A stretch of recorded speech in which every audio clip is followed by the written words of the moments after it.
Gospel of John, chapter 6, verses 51 and following, Jesus said this while he's preaching to a multitude of regular people. He says, I am the living bread that came down from heaven. If a man eats of this bread, he will live forever. This bread is my flesh, which I will give for the life of the world. Then the Jews began to argue sharply among themselves, how can this man give us his flesh to eat?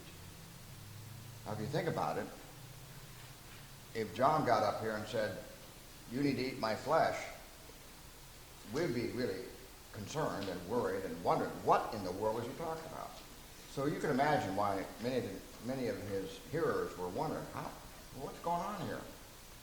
So Jesus continued. He said, I tell you the truth, unless you eat the flesh of the Son of Man and drink his blood, you have no life in you.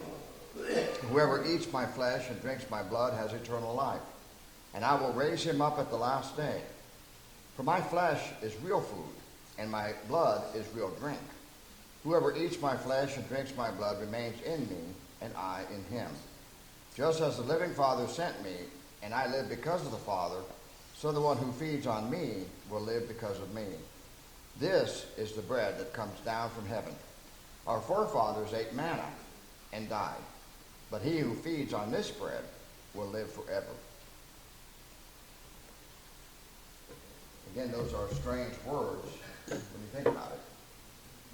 But Jesus, of course, is referring to his flesh and blood that he would later shed on the cross. And that when we partake of the Lord's feast or festival or supper, we are remembering that and partaking of his flesh and his blood.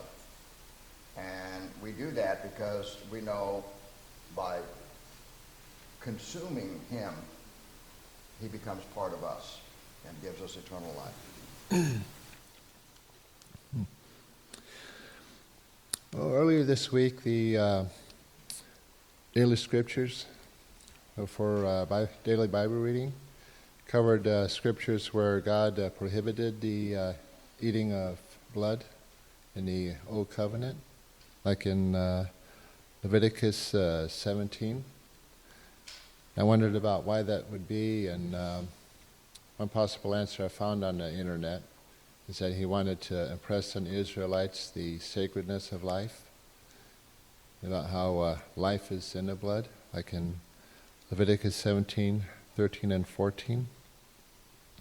And whatsoever a man there be of the children of Israel, or of the strangers that sojourn among you, which hunteth and catcheth any beast or fowl that may be eaten, he shall even pour out the blood therefore, and cover it with dust.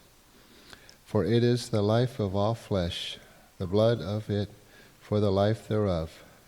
Therefore I said unto the children of Israel, you shall eat the blood of no manner of flesh, for the life of all flesh is the blood thereof. Whosoever eateth it shall be cut off. So like Mike has been telling us, we're here to celebrate the life that we have through Jesus' blood and body, and remembering what he did for us on the cross. So, bow with me, please.